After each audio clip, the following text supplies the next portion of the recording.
Okay, everybody, we're working through the quadratic functions and equations review, and we're on question 21H. We're just trying to solve these equations here.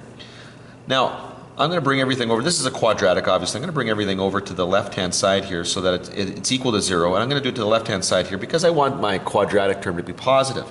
So I'll make this 2x squared plus 7x minus 4 equals 0. Now, right off the top of my head, I'm not entirely sure that can be factored.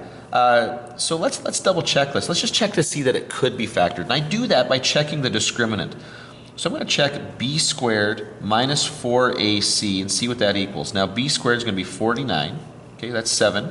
Minus 4 times 2 times negative 4.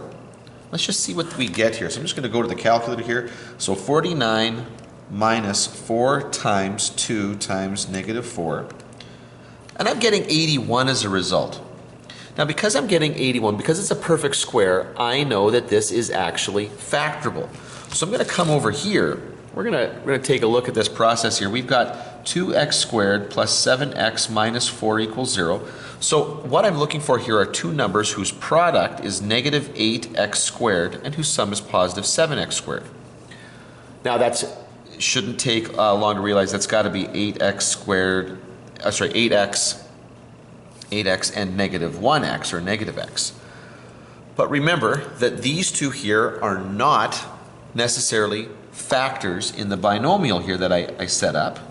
What these are represent the outer and the inner products of the two binomials here.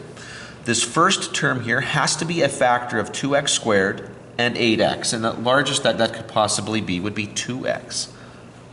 And so if this is 2x, it has to, together with this term right here, their product would be 2x squared, which means this must be the x.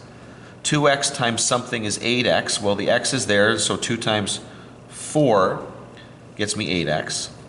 X times this factor right here, or this term right here, has to be negative 1. Well, there's the x, so this must be negative 1. And once I've done that, I can erase my little help here, and then I know that 2x minus 1 equals 0, or x plus 4 equals 0. Those are the two factors here, and each factor, if the overall product is 0, one of the factors must be 0. And so here, bring the 1 over and then divide by 2, I'll get 1/2. And from this one over here, I would get negative 4. And those are the two roots of this equation that I was looking for.